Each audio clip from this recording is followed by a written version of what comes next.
Boa noite a todos. Primeiro, eu já queria agradecer o convite da Mergs, no nome do César, né?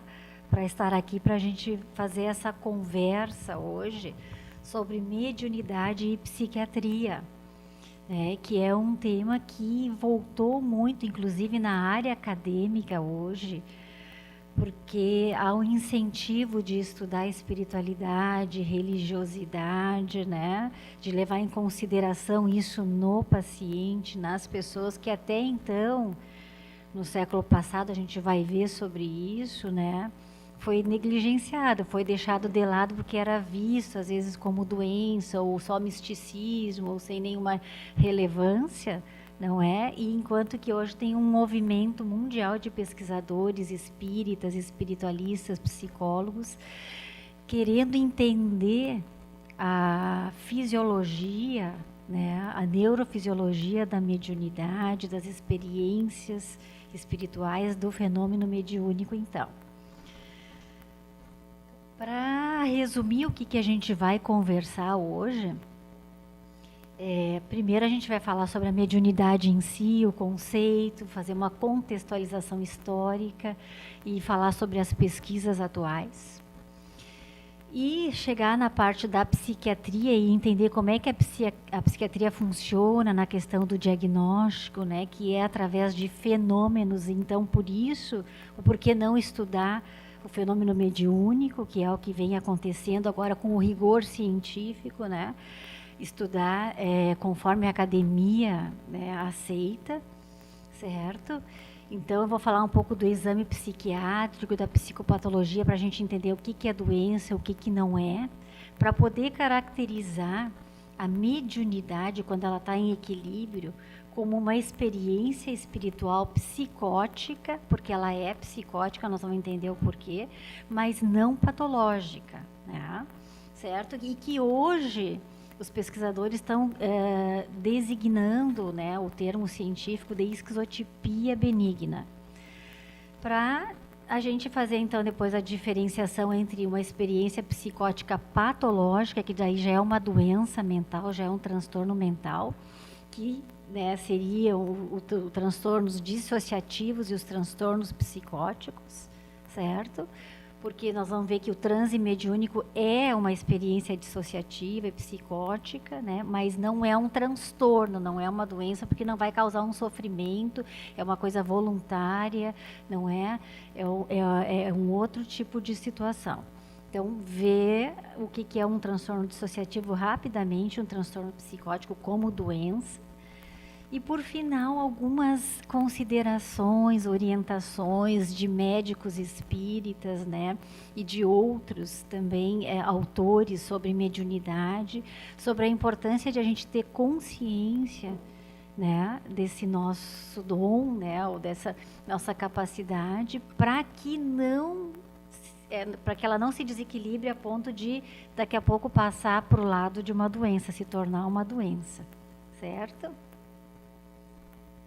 Então, começando a falar sobre mediunidade, né, que a gente sabe que ela é tão antiga quanto a humanidade, e que, ao falar de mediunidade, a gente tem que falar no nosso querido, né, ilustre e admirável Allan Kardec, o codificador da nossa doutrina, que foi quem conceitualizou, né, deu um conceito, né, para esse fenômeno, que é uma faculdade inerente aos seres humanos, que lhes dá a capacidade de sentir e perceber em algum grau qualquer a influência dos espíritos. Está lá no livro dos médiuns, né, desde 1861. Então, a mediunidade ela é uma capacidade orgânica, presente sempre que existir um sistema nervoso, um cérebro suficientemente desenvolvido para manifestá-la. Então, para acontecer a mediunidade, precisa do cérebro, do sistema nervoso central. É um dom natural inato, a gente nasce com ela, né? Mas pode ser treinada, por isso que a gente, né, vai educar a nossa mediunidade, desenvolver, ou fazer uma educação mediúnica para a gente ter equilíbrio e usar ela bem, né? Da forma adequada para o bem, para o nosso bem, para o bem de espíritos que necessitam também, né? da nossa mediunidade. E ela deve ser abordada, segundo o Décio aqui no livro dele, Da Alma ao Corpo Físico, ela deve ser abordada pela ciência, pelos avanços médicos científicos na área da neurologia e da psiquiatria, e não apenas tratada como misticismo, sobrenatural ou assunto religioso, como ficou lá no século XX, no século passado, né? Diferentemente da época do Allan Kardec, que foi aquele boom, né, do aparecimento, né, de efeitos físicos e o efeito, na verdade, o fenômeno em si, né, da mediunidade. Então, a mediunidade em si ainda, ela não tem uma comprovação da ciência, da medicina, de como realmente ela funciona, né? Mas existem hipóteses da neurofisiologia da mediunidade, que já se sabe, né, que é uma sensação, uma senso-percepção, uma alteração nessa função psíquica, né, mediada pela função sensorial cerebral, do que se chama o tálamo, do sistema nervoso central, e que no ser encarnado, quando ele está desperto, se dá por meio de receptores, que são estruturas cerebrais especializadas em captar os estímulos oriundos do meio que seria extracorporal, né, da extrocepção, que é o mundo espiritual, ou extrafísico, e também do próprio corpo físico. Essa estrutura receptora de sinais vindos do plano extrafísico, do plano espiritual, a gente já sabe que é a pineal, a glândula pineal, né? Que é descrita como uma glândula, mas que tem muitas outras funções sensoriais, que a partir, né, dos seus cristais diamagnético, ela faz esse processo de comunicação do plano espiritual com o plano físico, e por isso precisa passar pelo cerebral. E conforme o estímulo percebido, né, do plano espiritual, através dos cristais, ela vai gerar respostas sensoriais, endócrinas e neurais também, que seriam enviadas para os tratos neurais do tálamo, que encaminha esses sinais para uma área cortical específica. Então, vai afetar a área específica do cérebro, do córtex cerebral. Então, se o tálamo direcionar esses sinais que vêm do plano espiritual para o córtex direito, né, vai ser percebido como intuição, a mediunidade intuitiva. Se for para o córtex occipital aqui atrás, que é a área da visão, vai ser percebido como vidência, essa percepção extrasensorial, a percepção do plano físico, espiritual. Se for, né, direcionado por córtex temporal, vai ser percebido como audiência, né, ou cheiro, ou olfato. Se for para áreas motoras, vai dar origem à psicografia, tá? A escrita automática ou a pintura mediúnica. Então, assim, a gente não vai entrar em detalhes na pineal, porque tem muita coisa, né? Ia precisar horas para falar sobre ela, né? Mas é ela que recebe as informações a partir da alma ou do princípio inteligente, né? Por meio de corpos sutis ou perispírito. Então, é a fonte principal de comunicação entre o plano físico e o espiritual, e é no centro coronário que os impulsos do espírito são traduzidos, e sua correspondência no corpo físico, então é a pineal. Tá? Então, para a literatura espiritualista, ela está ligada no nosso sistema energético, né? Que são os chakras, que até já tem descrito na literatura científica como zonas geopáticas, certo? Por cientistas. Né? Então, e ela é muito antiga, né, o entendimento, né, da glândula pineal. Até há 2000 anos atrás já foi relatado na antiguidade como sendo o terceiro olho, o sexto sentido, o centro de força, o olho de Shiva. Né? O René Descartes também já falou, né, que era a sede da alma racional, a glândula do saber, o eu psíquico que influi sobre o eu físico, né? Só que na medicina, até pouco tempo atrás, a pineal ela não tinha função nenhuma, né?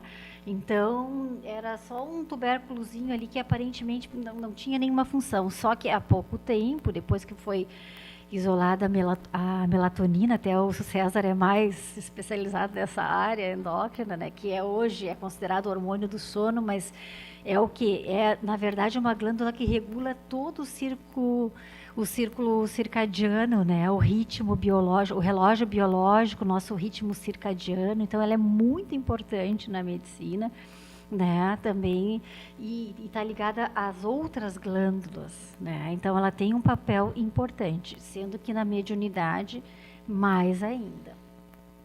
Então, como ela é muito antiga, eu trouxe só para a gente saber que existe já na literatura médica artigos publicados, né, inclusive em revistas bem conceituadas, certo? Em inglês também, tem em português, porque a maioria dos autores são brasileiros, tá?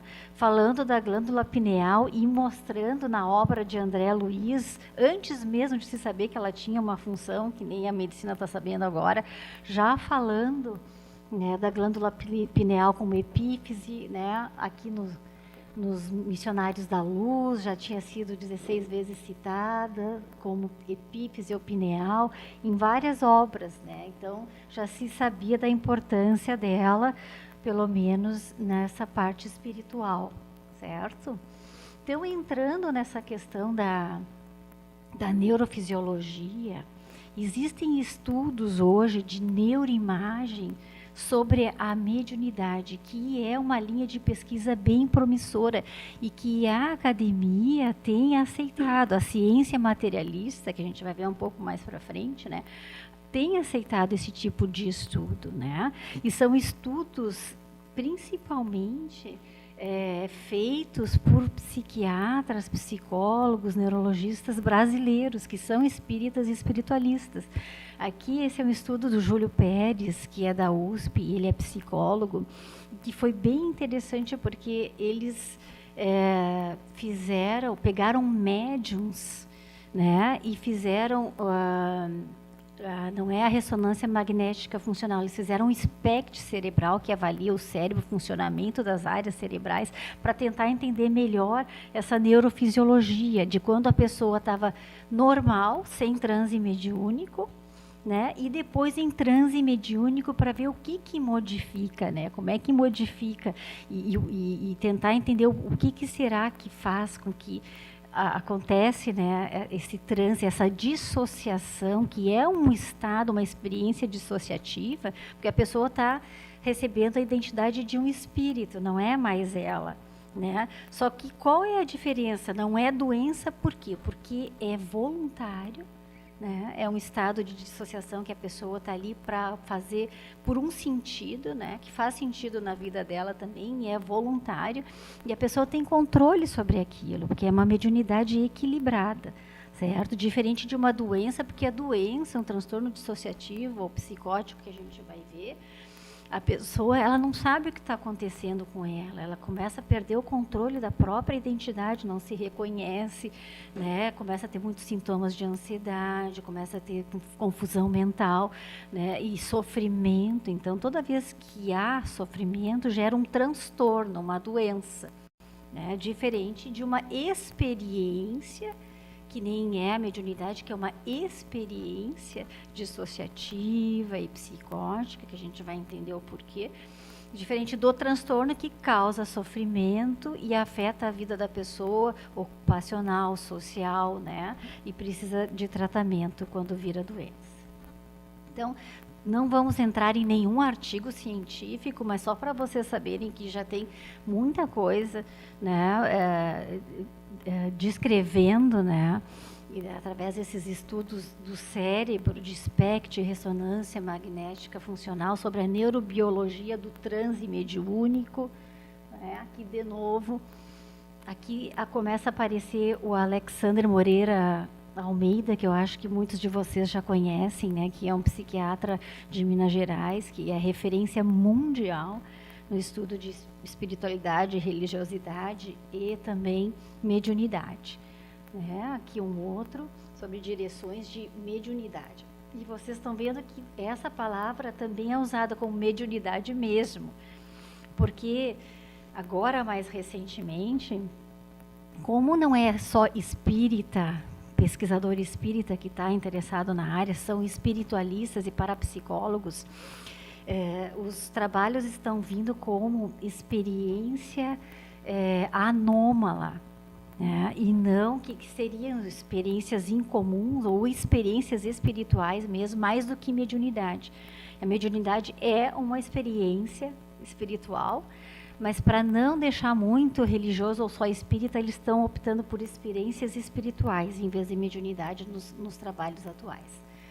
Então, para a gente entrar um pouco de como que a ciência materialista está aceitando, né, estudar o que ela sempre negligenciou no século passado, muito em função até da própria psiquiatria, da psicanálise, né, que achava que era uma imaturidade psicológica, qualquer coisa relacionada à religião, a espírito, né, ou uma necessidade de um pai, de uma proteção que seria Deus, uma coisa ilusória.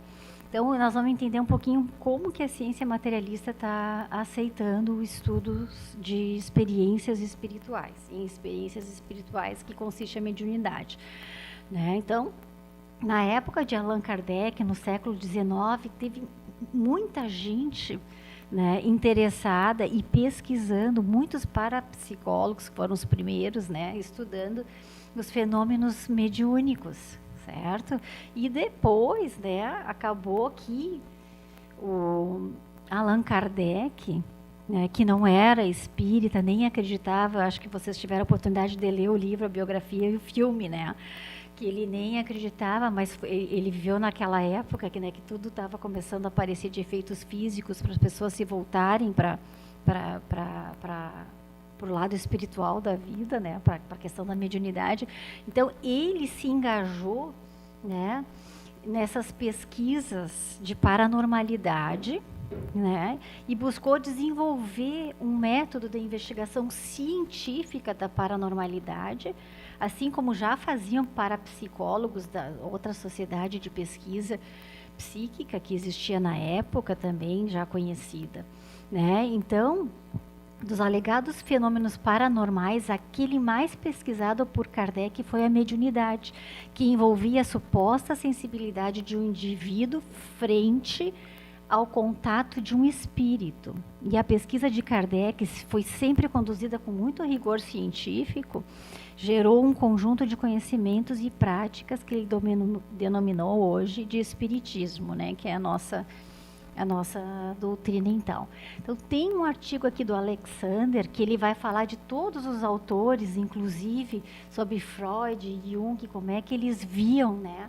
como é que eles viam a questão da mediunidade, né, e eles foram os pioneiros, assim, porque viveram aquela época de bastante interesse, né, e para tentar entender, fora o Freud, que quando, né, como a gente falou, achou que era uma neurose obsessiva, então evitou de contribuiu para a psiquiatria não ir atrás, né, das questões espirituais. Então, os fenômenos psíquicos, né, e o problema mente e corpo foi um problema bastante negligenciado. Esse é um outro artigo que está voltando agora a fazer parte da ciência, né, que a gente vive, né, com muitas publicações. Então, assim, embora o fenômeno mediúnico ele tenha sido objeto de intensas pesquisas, não houve um consenso, né, um estabelecimento de um paradigma abrangente sobre o assunto. Por quê? Porque a visão da mediunidade prevaleceu como sendo uma psicopatologia também, né, como sendo um delírio, como sendo uma manifestação sem controle nenhum, né? Então, optou-se para deixar isso como doença, tá? Mas outra explicação também foi a visão materialista e fisicalista que predomina ainda na nossa ciência, né, e no mundo atual acadêmico, que é uma visão reducionista, materialista da mente, segundo a qual a mente é gerada pela atividade cerebral e desaparece com a destruição do cérebro, com a morte do corpo físico. Então, a mente, que seria a nossa consciência, que é o nosso espírito, né? Para a visão materialista, para a ciência materialista, ela seria produto de reações químicas, neuroquímicas. Só que o próprio materialismo até hoje não comprovou, né? Então, é uma coisa que eles estão prometendo, mas não se comprovou que é isso. Enquanto que, então, a visão materialista entende que a pessoa é o corpo biológico, portanto, a vida termina com a morte do corpo e o cérebro é quem cria a mente, a consciência humana, sendo esta apenas um produto de atividade química, elétrica, cerebral, sem possibilidade da ação ou existência da sobrevivência, além do cérebro, né? Então, aquilo que eu falei, ainda não se comprovou. E o Dr. Sérgio Felipe, que é um outro psiquiatra, neurocientista da USP também, muito conhecido nosso, né? Ele diz que, né, o materialismo como realidade existencial é hoje também uma hipótese e não uma confirmação científica, né? E que hoje a ciência, através de vários centros de renome no mundo inteiro, está aberta à investigação, sim, das hipóteses espíritas, tanto quanto das hipóteses materialistas, que é esse movimento que a gente está vendo de novo, né, de uns 15, 20 anos para cá, certo? Então, o que está fazendo levar isso, né?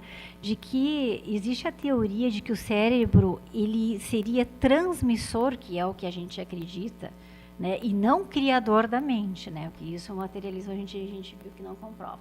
Mas o transmissor, né? Da mente, da consciência e do espírito, ele seria só um órgão de passagem para se manifestar, né? Então, isso já vem de William James, que não é de agora, né? Que o cérebro, a teoria da transmissão, o cérebro pode ser um órgão para limitar e determinar e transmitir, então, uma certa forma de consciência produzida em outro lugar, que seria a mente, então, a consciência ou o espírito. Tá? E essa hipótese dentro da teoria da transmissão, o cérebro sendo como um transmissor apenas, essa hipótese se torna ainda mais consistente se levarmos em consideração outros fenômenos, como a experiência de quase morte e também aparentes casos de reencarnação, que são outras linhas aí de pesquisas que estão acontecendo bastante também, certo? Então, as experiências mediúnicas ou anômalas, que é esse o termo que a ciência está, né, usando hoje, que são experiências incomuns ou espirituais, né? Elas proporcionam um amplo e diversificado corpo de evidências empíricas hoje, que fortemente sugerem uma visão não reducionista da mente e uma mudança do paradigma materialista para um paradigma pós-materialista. E tem sido atualmente objeto de estudo de pesquisadores, psiquiatras, psicólogos, neurologistas, neurocientistas de vários países. Inclusive vai ser o tema, né, do simpósio agora de sexta e sábado, né? O paradigma de uma ciência por uma ciência pós-materialista, né?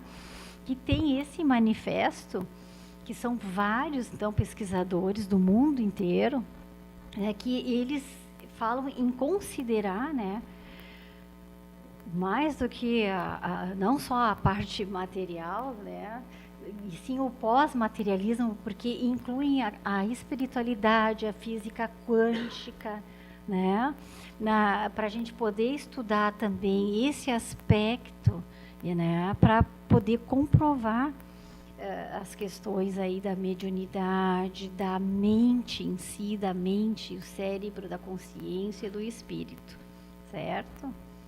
E nesse manifesto aqui, de novo, o nosso representante, o Alexander, né, que internacionalmente ele é reconhecido por todos na área dessa parte de espiritualidade e religiosidade. Vamos ver aqui, ó, certo?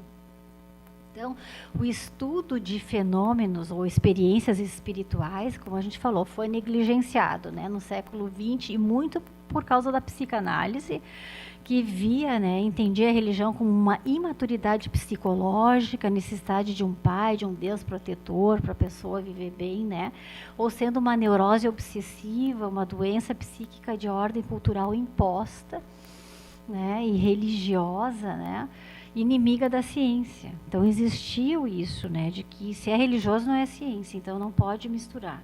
Coisa que o paradigma pós-materialista está dizendo que não é assim, porque a gente não é só corpo físico, só corpo biológico, a gente tem a nossa mente, nossa consciência, o nosso espírito, a gente tem que entender mais isso. Existem fenômenos espirituais, né? Existe a mediunidade. Então, também a resistência da ciência materialista em estudar o fenômeno mediunidade tem a ver com preconceito com esse tema na psiquiatria, principalmente, né? Sobre espiritualidade e religiosidade, né? Que eram fenômenos inexplicáveis, é misticismo, né? Não tem nenhuma comprovação, né, do que sejam, não é? Só que é uma controvérsia, por quê? Porque a psiquiatria, ela se formou a partir de fenômenos, da observação de fenômenos, né? De fenômenos que afetam daí o pensamento, as emoções, o comportamento da pessoa. E a mediunidade é uma experiência espiritual que é um fenômeno também. Então, por que não estudar essa parte, né? Então, tem muito de preconceito com a questão religiosa. Só que tem esse movimento mundial hoje de pesquisas em mediunidade, em experiência espiritual, que é liderado, então, por muitos aqui do Brasil, inclusive, né? Mas é no mundo todo, né? Que tem o interesse de estudar a espiritualidade e religiosidade, mas de forma científica, de acordo com o rigor da ciência hoje, certo? E que já trata, né? Já que se trata de um fenômeno bastante comum na população geral, né? Porque muita gente acredita, né, na espiritualidade, muita gente tem o seu ritual religioso, tem as manifestações espirituais, né, tem mediunidade.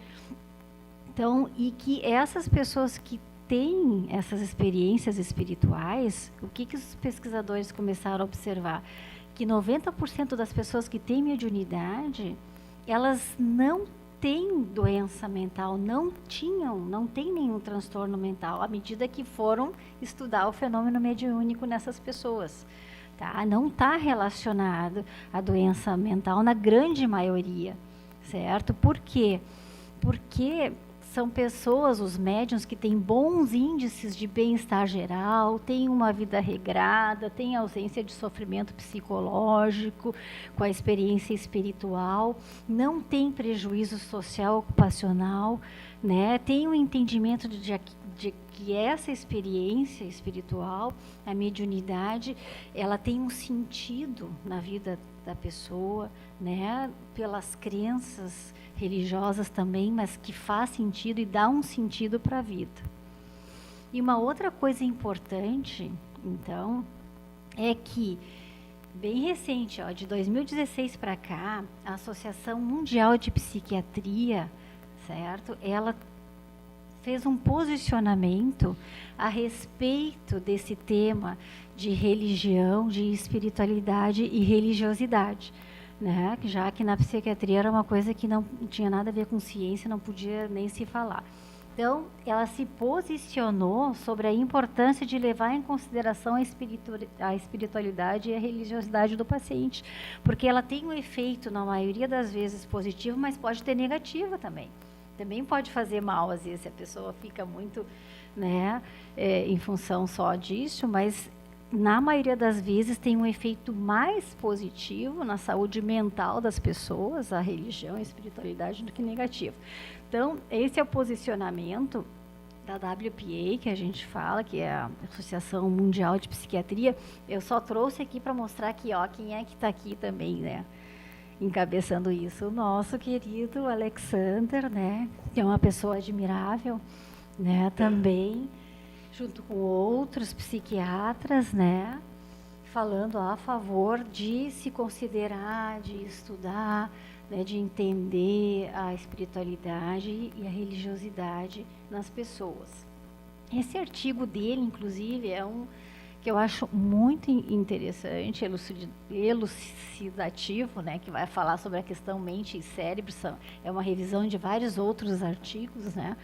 A mente, então, como sendo o espírito, como sendo algo que sobrevive após a morte do cérebro, né, a morte do corpo físico, não é? Então, para a gente considerar também a questão da mediunidade em si, da existência de espíritos, né, e do indivíduo como médium, né, fazendo esse intercâmbio. Mas a gente não vai entrar também porque é muita coisa daí.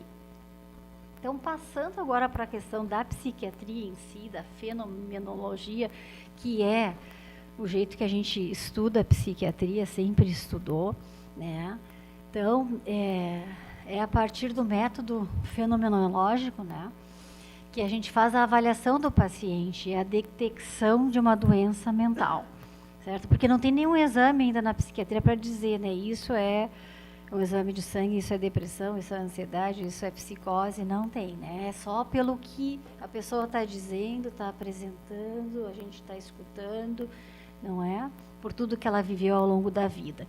Então, a fenomenologia, ela serve para descrever o doente sem preconcepções teóricas, filosóficas ou ideológicas de qualquer espécie a seu respeito. Então, a gente está ali sem julgar, não é para julgar a pessoa, é só para a gente tentar entender o que está acontecendo, né?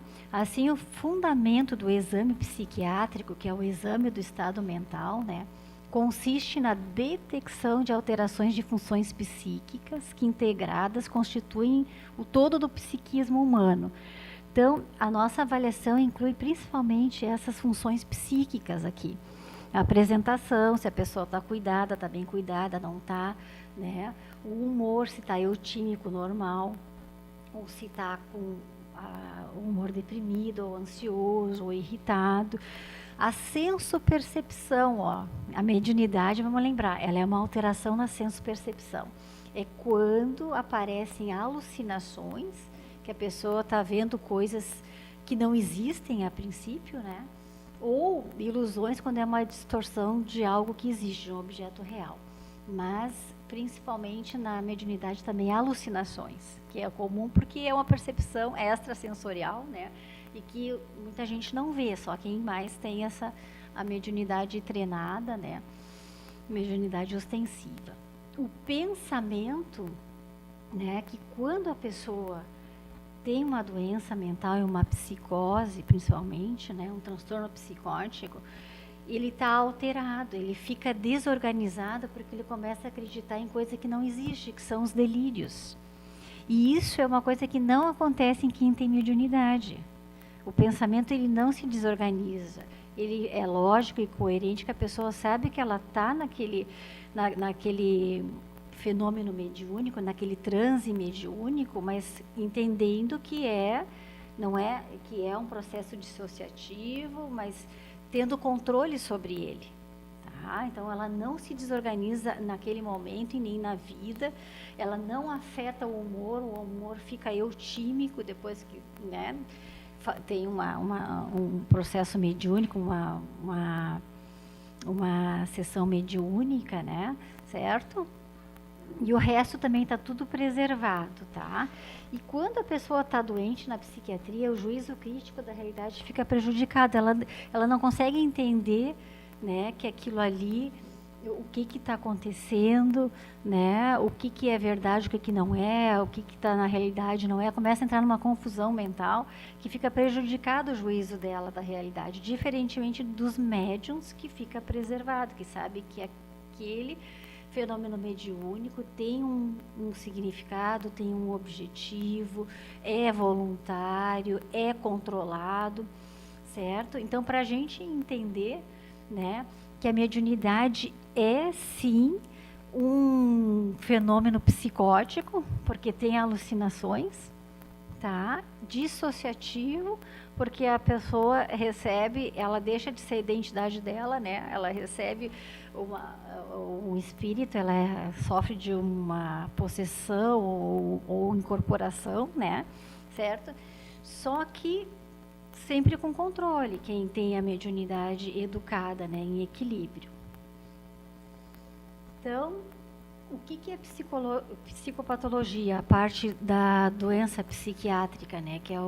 Que é esse estudo dos fenômenos psíquicos conscientes e patológicos que ocorrem no homem de modo universal. É aquilo que eu acabei explicando para vocês, né? E quando no exame do estado mental tem alterações que não são consideradas normais, né? Então, principalmente alucinações na senso-percepção ou ilusões e delírios, né, que é acreditar em coisa que não existe, que o pensamento então se desorganiza e o juízo crítico da realidade começa a ficar prejudicado. Então, isso é a psicologia, tá? Então, assim, ó, o que acontece? A mediunidade, como é uma alteração da senso-percepção, né, existem as alucinações, que é a percepção extrasensorial, então, do plano espiritual, né, ela tem o juízo crítico preservado, a pessoa não se desorganiza cognitivamente, ela não tem delírios, ela sabe que aquilo tem um significado, um sentido, de acordo com a crença religiosa, dentro sempre do contexto cultural religioso. Tá? Então, é uma experiência psicótica, mas não é patológica, porque a pessoa tem controle e entendimento, certo?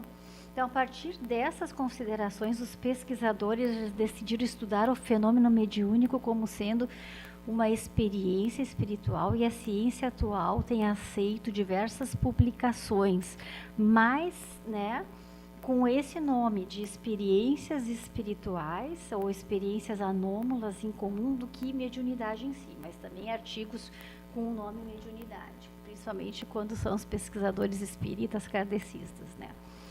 Então, agora a gente vai entrar para essa parte, então, das experiências espirituais, psicóticas, não patológicas, que é a mediunidade em equilíbrio, e que o termo que os pesquisadores estão querendo usar e classificar na psiquiatria está sendo chamado de esquizotipia benigna. Tá? Então, a gente vai entender o porquê que a mediunidade pode ser classificada como uma esquizotipia, uma característica de personalidade, de alteração, então, da senso-percepção psicótica, mas não patológica, porque ela é benigna, certo? Que a pessoa não se desorganiza, né? E aqui a gente acabou já falando. Então, aqui, ó, o objetivo dessas pesquisas, então, para a gente entender, a gente que é espírita, kardecista, não é saber se existe espírito ou não, tá? Não é comprovar a existência de espíritos, não é comprovar se Deus existe ou não, certo? E sim, simplesmente estudar o fenômeno mediúnico, o fenômeno espiritual, né, para comprovar e reafirmar que existe esse tipo de experiência espiritual, que é de caráter não patológico, né, porque a maioria que tem não gera doença mental, além de ajudar as pessoas a lidarem de forma mais saudável com suas experiências espirituais, com a questão de espiritualidade e religiosidade. Tá? Então, o que é essa esquizotipia benigna, né? O que é essa mediunidade em equilíbrio? É uma experiência dissociativa, sim. Por quê? Porque é um estado alterado de consciência com controle pleno, só que tem o controle pleno do indivíduo dentro de um contexto cultural que a organiza e a torna significativa para a própria pessoa e para os outros com quem ela convive. Não relacionadas a experiências traumáticas do passado, sem afetar o funcionamento psicológico e social da pessoa, diferentemente de um transtorno dissociativo, né? Que no transtorno, o que acontece na doença? A pessoa não sabe o porquê que ela começa a entrar numa ansiedade, começa a entrar num processo dissociativo ou conversivo, sentir coisas no corpo, ter a sensação de despersonalização, não se reconhece, desrealização, não reconhece a realidade, não sabe onde está, entra num processo de confusão mental e adoecimento, então, tá? Porque daí já vira transtorno, porque está causando sofrimento, está causando problemas na parte social, na parte ocupacional, né? Na parte emocional. Daí virou doença. diferente aqui do nosso caso, que é considerado saudável, que é considerado não patológico, que nem, né, também configurado como uma experiência psicótica, como a gente falou, uma experiência incomum, né, ou anômala, porque tem as alucinações, a percepção extrasensorial aí do plano espiritual, então, mas sem inserções de pensamento, sem desorganização do pensamento e com uma vivência de passividade e voluntária. A pessoa, o médium sabe o que está acontecendo com ele, porque ele tem controle sobre essa experiência espiritual, certo? Então, eu acho que quem puder ler essa tese de doutorado do Alexander, que é de 2014, eu considero um marco para a psiquiatria, para quem é espírita, né? Porque foi, eu acho que o primeiro, um dos primeiros estudos no mundo, né, em médiums, né, sobre a fenomenologia, sobre esses sintomas, né, das experiências mediúnicas, o perfil dos médiuns, a psicopatologia, o que tinha de doença ou não, e foi onde se percebeu que 90% dos médiuns não tem psicopatologia, não tem doença psiquiátrica, não é transtorno mental, tá? Mas 10% tinham alguma coisa. Então a gente tem que ficar atenta para a nossa mediunidade, porque os estudos estão mostrando que existe um contínuo, assim, do que é benigno, saudável, não patológico, que seria a mediunidade controlada, que se a gente não cuida, daqui a pouco a gente pode levar, isso pode levar a um transtorno psiquiátrico, sim, tá? Então, esse estudo dele, ele definiu o perfil sociodemográfico de médiums, de um importante centro espírita de São Paulo, 115 médiuns, se não me engano. Investigou a saúde mental dos médiuns, né? E para caracterizar a fenomenologia, né? Os fenômenos, né? Das experiências mediúnicas nessa população, através de instrumentos com validade e confiabilidade reconhecidos pela ciência, tá? Reconhecidos pela medicina, né? Tanto que eles estão sendo publicados, foram publicados a partir daí vários artigos científicos em revistas, em periódicos, assim, bem conceituados, renomados. Então, e determinar as características clínicas e sociodemográficas que ajudem a diferenciar as experiências dissociativas de caráter patológico, que aí é doença psiquiátrica, das que não são patológicas, que seria a mediunidade equilibrada. Certo? Então, muita coisa que eu já falei. Então, estudos envolvendo pessoas que praticam espiritismo ou ligadas à parapsicologia no Brasil, aqui na América Latina, bastante países, outros países como a Argentina, o Peru, tá? Eles têm mostrado uma alta prevalência, então, de experiências psicóticas, experiências espirituais, que são visões, vozes, experiência de influência, né, por algum espírito, transmissão de pensamento, telepatia, em geral associadas o quê? A um nível alto de espiritualidade, melhor saúde mental, um ajustamento social e bem-estar, não relacionada à patologia, porque não causa sofrimento. Tem um sentido, tem, né, um entendimento desse fenômeno espiritual que seria a mediunidade. Então, a mediunidade é definida por muitos artigos ali científicos como conjunto de experiências nas quais o indivíduo, que é o médium, alega entrar em contato ou estar sob o controle da personalidade de uma pessoa já falecida ou outro ser imaterial, né? E que também, né, pode ser chamada de possessão espiritual voluntária, certo? Então, esses fenômenos são frequentemente, no começo, quando a pessoa às vezes não sabe que é mediunidade, porque muita gente vem para o centro espírita porque não entende muito o que está acontecendo, né? Então, até é assustador no início, né?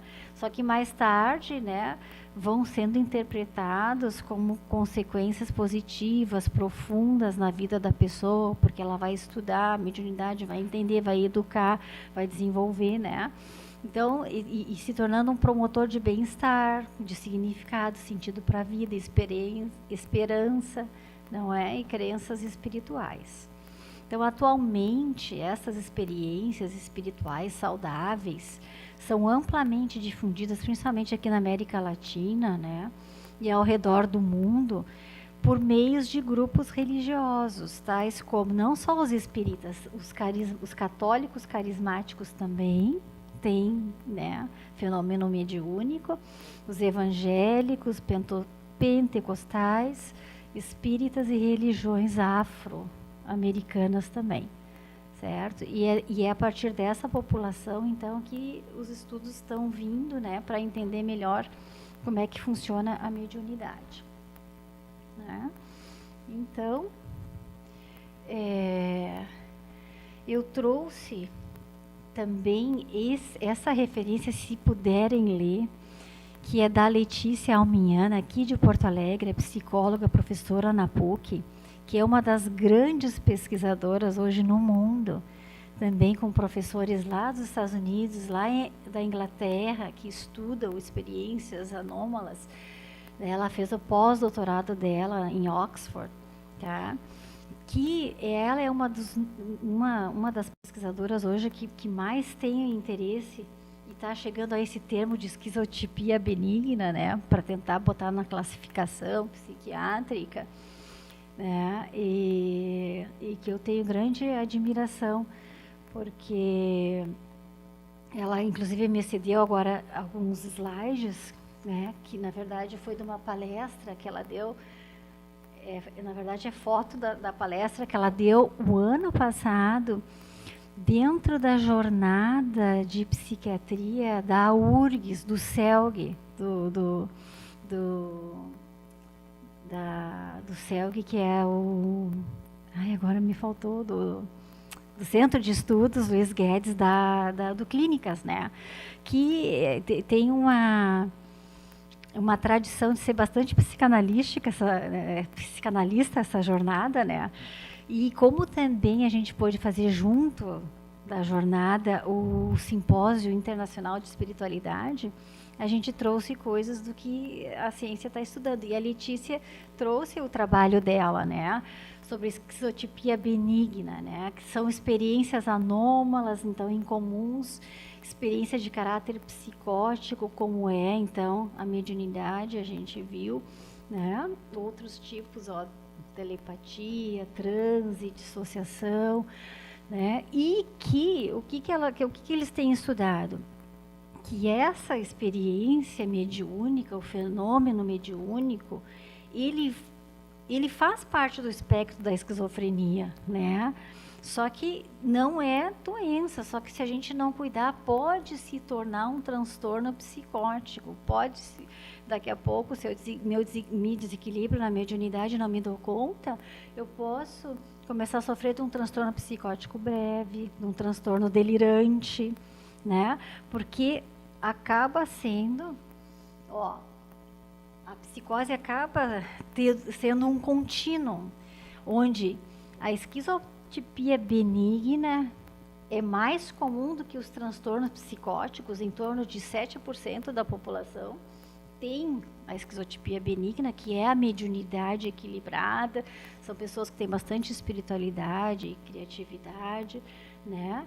Diferente aqui, ó, de uma esquizotipia negativa, ou até já os transtornos psicóticos, esquizofrenia, ou os menos, não tão graves, que nem a esquizofrenia, que nem o transtorno delirante, um transtorno psicótico breve, né, que é quando a gente desequilibra, pode começar a passar para esse lado aqui, ó, que existe um limiar que é tênue aqui, tá, do que é benigno, que se eu não me mantenho, né, com a mediunidade educada, daqui a pouco eu posso me desequilibrar. Por isso que a gente também sempre pede para a gente Além de estudar, a gente também se mantém no centro espírita, né? Se precisar fazer um atendimento, um tratamento espiritual, quando a gente vê que, né, começa a não se sentir muito bem, não é? Para se manter sempre lá no benigno, no saudável, no não patológico, e não acontecer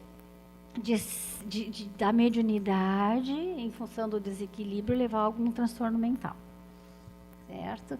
Então, esse é um professor de Oxford que estuda, né, muito esquizotipia benigna ou esquizotipia feliz ou positiva, que foi um termo usado, mas eles estão tendendo para a esquizotipia benigna, porque a esquizotipia feliz ou positiva é porque vem dos sintomas de Schneider, que foi um psiquiatra que classificou a esquizofrenia, que os sintomas positivos são alucinações, né, e alteração de pensamento, delírios. E a esquizotipia negativa, que é mais também a esquizofrenia, que é uma coisa mais técnica, acho que a gente nem precisa falar muito disso.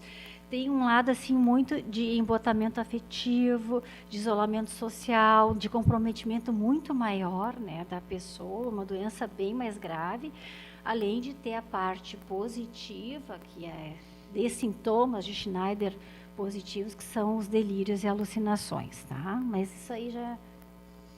Isso é um grande estudo para a gente ver que na Inglaterra, eles têm esse estudo de experiências anômalas ou incomuns, né? Então, dentro do King's College, que é uma referência na medicina, na psiquiatria, pelo menos, né?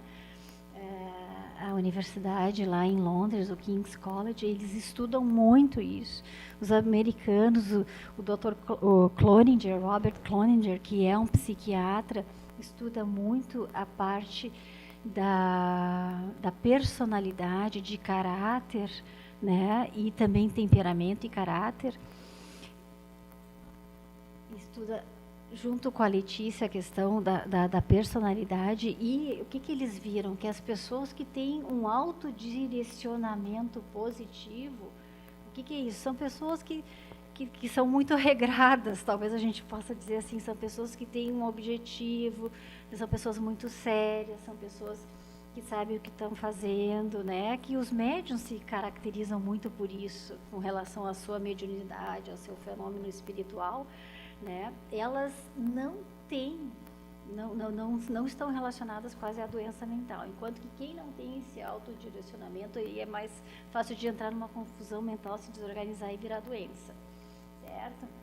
Então, essas características da personalidade, o autodirecionamento, pessoas responsáveis, disponíveis, né, disciplinadas, com autoaceitação e entendimento do que está acontecendo, nesse processo espiritual, né, na crença religiosa dela, e que também tem autotranscendência, que é uma outra característica da personalidade, né, que aí tem a ver também com a sua crença, com a sua religião, né, com a parte espiritual, né, essas pessoas que têm isso de forma alta, né, na vida, né, com uma pontuação alta, a gente diria assim, nos questionários, né, nas pesquisas, são menos propensas à doença. Não é patológico o que sentem, né, com relação às suas experiências espirituais.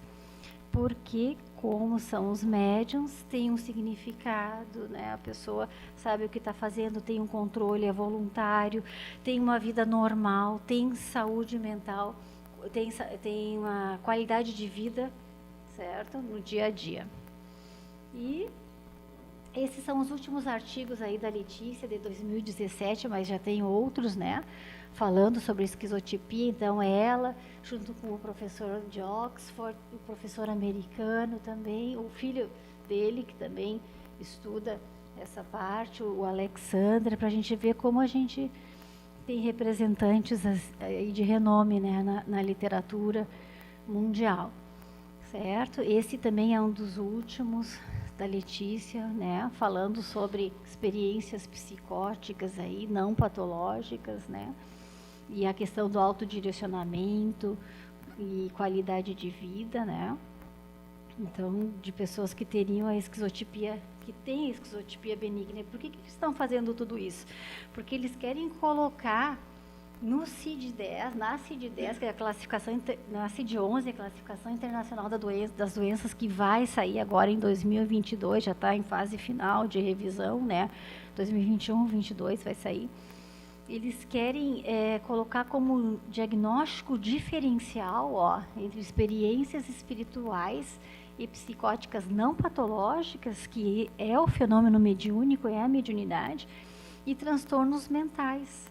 Né? O que é, então, o que não é patológico, o que seria mediunidade equilibrada? Né?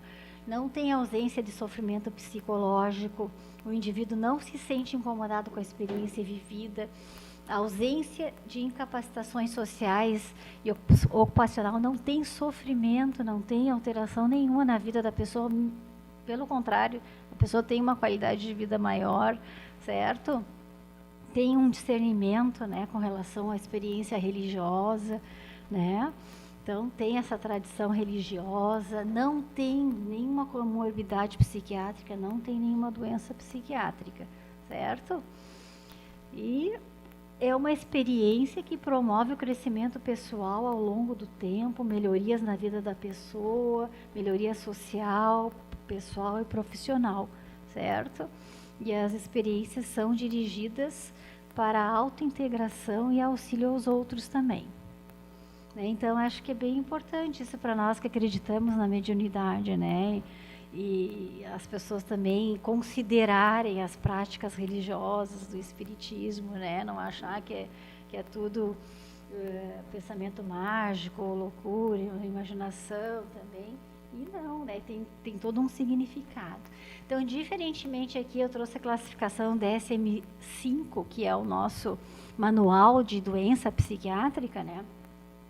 Diferentemente do que é transtorno, né? Os transtornos dissociativos e conversivos são aqueles aí, aquela classificação, onde tem uma ruptura da identidade, né?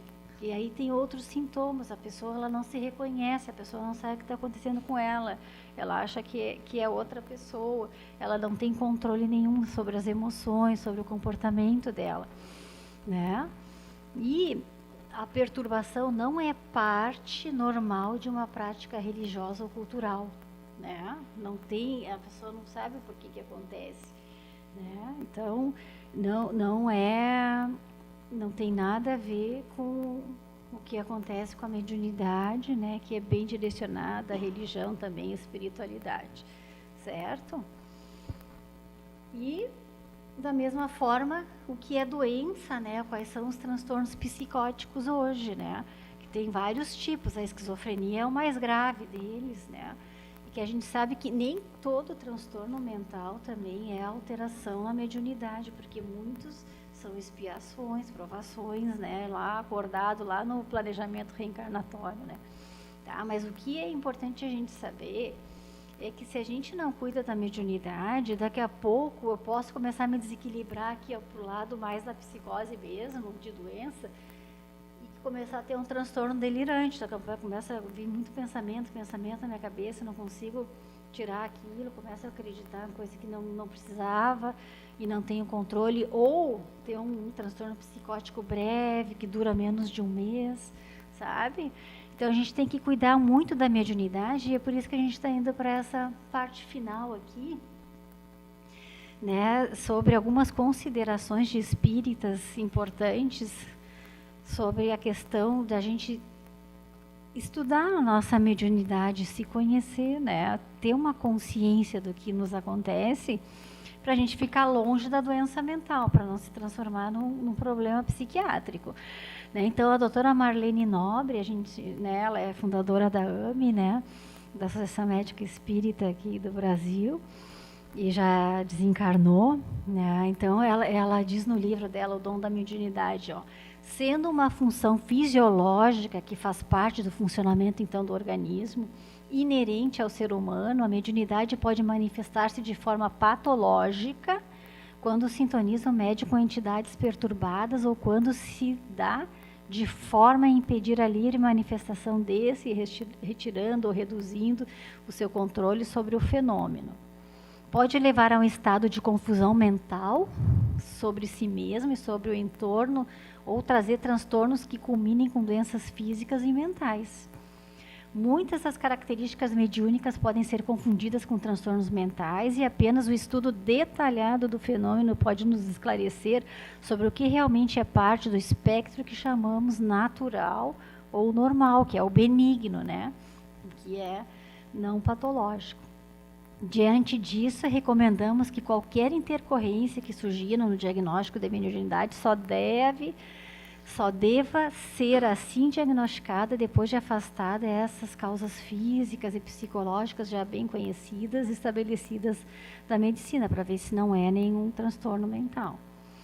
Consideramos a mediunidade, por enquanto, um diagnóstico de exclusão, uma exceção que deveria fazer parte dos diagnósticos diferenciais da psiquiatria moderna. Então, ela escreveu em 2009, e agora em 2011, aquele artigo dele, do CID-10, que já estão querendo colocar isso em prática, né? De fazer o diagnóstico diferencial em psiquiatria, como eles estão tentando colocar na CID-11. Certo? Aqui vai falar um pouco sobre a questão da obsessão, que é no livro Recordações da Mediunidade. E vai falar que a gente tem que cuidar, né? Porque a gente tem uma propensão, quem é médium, né, de sofrer a obsessão. Se a gente não cuida, há que ter cautela no que se refere à problemática mediúnica do médium, né, aqui no caso, pois com o pensamento cercado pelo obsessor, logicamente não está em condições de um desenvolvimento normal. Deve-se tratá-lo com os recursos que o espiritismo oferece, não se dispensando o tratamento médico, que é o psiquiátrico, que o caso requeira, atentos aqui, em muitas situações, os desajustes espirituais refletem-se no corpo físico, lesando. A parte do corpo físico é o cerebral que desequilibra.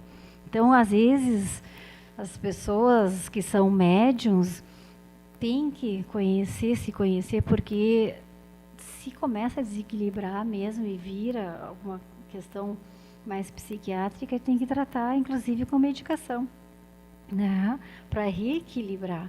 Então, enfatizamos essa necessidade, lembrando que a doutrina espírita não veio para substituir a medicina terrestre, nem os médiuns pretendem a tarefa que compete aos médicos. A finalidade maior do Consolador é a cura das almas.